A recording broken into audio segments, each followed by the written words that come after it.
Ready?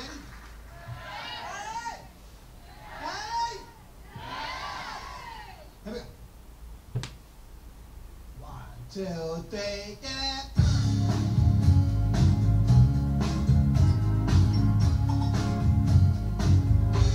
Now New Year's Day to celebrate. No chocolate covered candy hearts to give away. No first of spring, no song to sing. In fact, it's just another ordinary day. No April rain, no flowers bloom, no wedding Saturday within the month of June. But what it is something true, made up of these 3 words that I must say to you. I just called to say I love you. I just called to say how much I care. I just called to say I love you, and I mean it from the bottom of my heart. Well, I mean it from the bottom of my heart too. Now I still have old currency in here, and it stopped me. Did you see that? It stopped me because that meant like not now. You know, you gotta talk about it. So old currency. This is what I have left till Tuesday to live on. Comes to 3.50.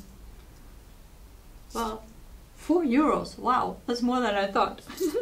So that's enough for some tomato and basil. You know, I still have pasta, and I have enough until Sunday to eat. And you know, Lena brought me some bread yesterday, and I feel inspired to apologize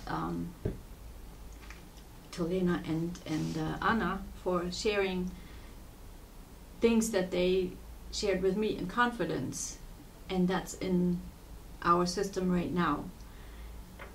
Why is there anything that we share in confidence? You know, if we share in confidence and we can't talk about it to others, then it's a secret, right? And secret and lies is leading to conspiracy. So why would we do that? You know, there is this other thing out there that I hear people say that you know, we should make things transparent. But then when you make things transparent, and then, you know, people say I have nothing to hide, and there's something wrong with them, right? So could we make up our minds now? What is it that we want? Do we want to keep everything a secret and live this life of secrets and lies?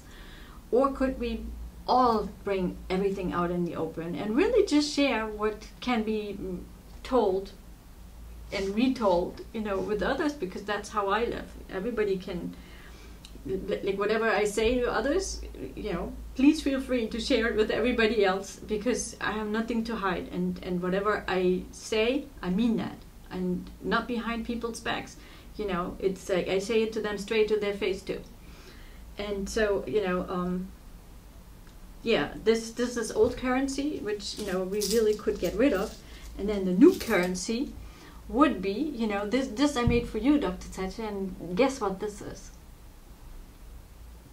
I know you know it, you know, you can see it right there, you know, on the picture, you know. It'd be your mustache, because it's like, you know, I know that you have a contract at Daimler right now. I think sometime in 2016 it runs out.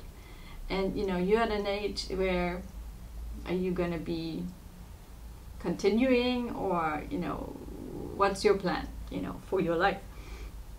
And so, what if there's a new CEO coming, you know, will he have a nice mustache like you do? I don't think so. So I included that in all my artworks. And, you know, I told Lena and Anna yesterday that, you know, about 85% of my artwork you already have.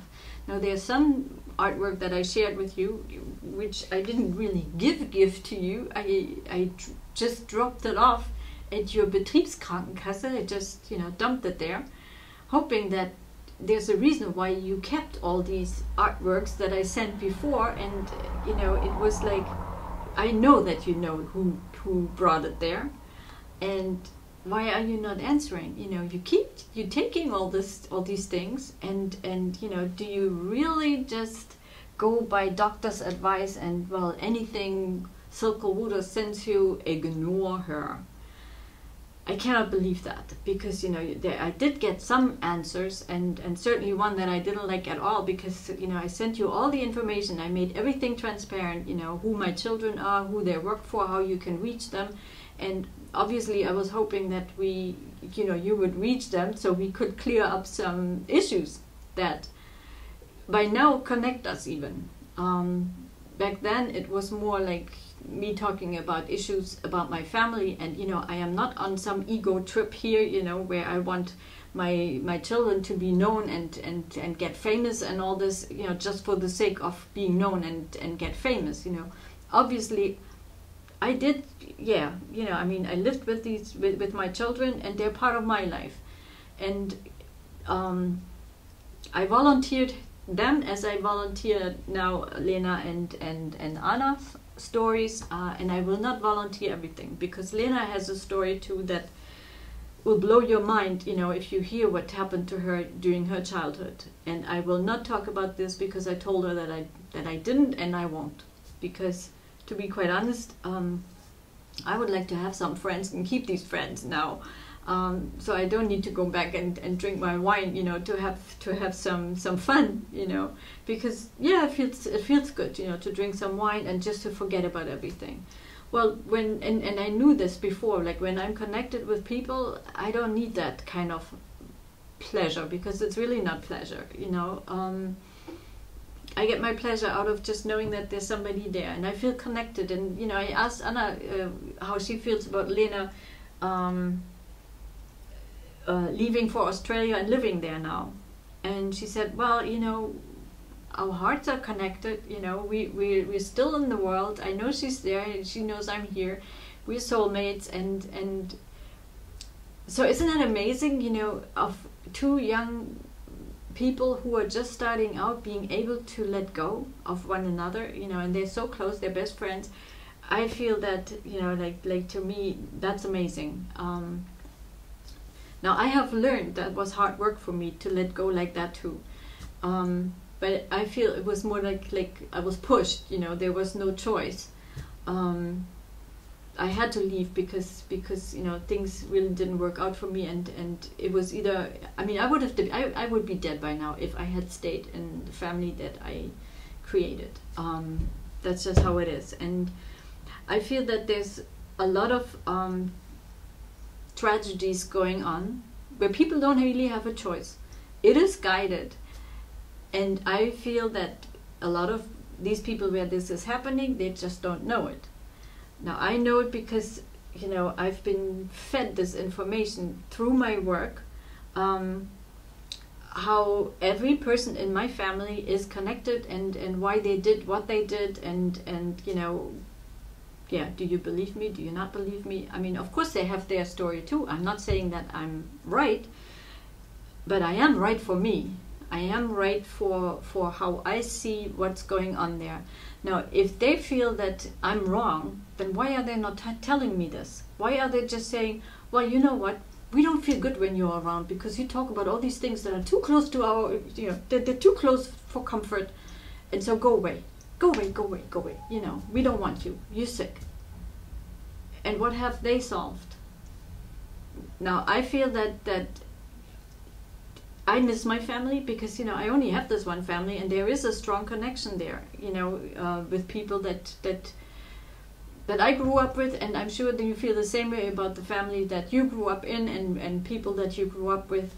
You know, there is a certain connection there, and especially with my two children, because I created them. You know, I brought them into this world. I carried them, you know, they grew inside me, and you know, that is the strongest connection of them all.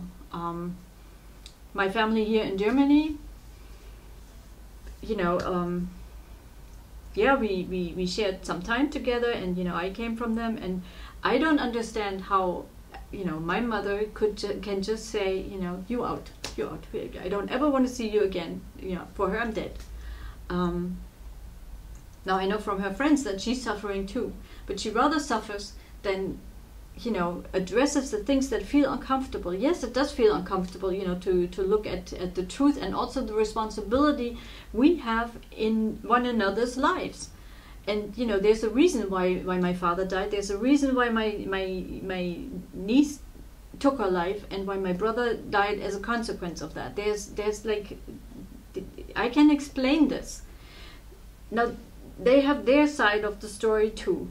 And if we put it all out on the table, we can sort it all out, instead of living in secrets and lies. And you know, I'm looking at these things again. So you know, this is what I created to remind us that that's what we would be doing, because knowing, you know, the circumstances and also our responsibilities in those circumstances in our lives, you know, knowing our personal history, you know, it's wonderful. We know our world history now, you know, we get it fed every single day on TV, you know, but our personal history, that is, we need to know that for the thing to be able to communicate with us, and it knows us, you know, inside and out, and it'll guide us, you know. I guess, you know, now I'm repeating myself, and we do learn through repetition. And basically the reason I wanted to still talk one more time here is to apologize to Lena and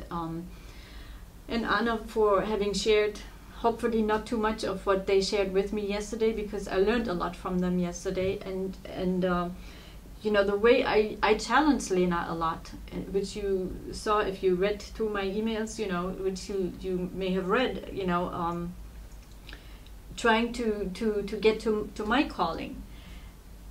And I learned that, you know, I mean, she kept talking with me because she feels that there's something, you know, connecting us and guiding us. And, you know, I feel that, and I'm not sure, you know, I may be wrong with that too, but if you fight for something, right, this is how you also become sure that who you are and where you're going next, you know, then you get more, even more grounded in making your choice. And so I hope that I gave that to Lena by, you know, standing up for herself. You know, she wants to go to Australia, and she felt that I wanted to keep her here, and no, I'm not. If anything, you know, I envy her for being able to be free enough to move away from Germany, because, you know, if I could, I would love to live closer to where Annika and Florian live, obviously, and also, you know, be able to talk with them and find a way with them. And I'm sorry to say, but how do you think, you know, my children felt coming, you know, for a giant like Daimler, you know, security department telling them to tell me to not contact you in Stuttgart? Now, is that legal even in your system? I mean, obviously they're scared shit to, I'm sorry to say it, you know, into so vulgar, to lose their jobs if they don't do it. And yeah, they could be really noble, but then who would know about this? You know, standing up for their mother and saying, no, we're not going to sell our mother out. You know, we take the consequences. The consequences would have been no job, especially in this situation. You know, I mean, Annika and Florian graduated what, like, I don't know, 5, 6, 8 years ago, 5, 6 years ago. So, you know, the economic situation in that was the world financial crisis. So great, wonderful, you know. Now Daimler comes and tell your mother not to ever contact us again. This is what I'm facing with my children. So how do you think I can ever find a way with them? I sit in Germany, they're in America. My money is tied up by your legal guardian and the court. Great. What's the purpose of that? You know, and you say you worry about me. Well, I worry about you. So again, I'm sorry, you know, if I hurt anyone's feelings, and you know, maybe I invite you to ask yourself why even your feelings are hurt, because I feel I'm only sharing the truth. So thank you for listening.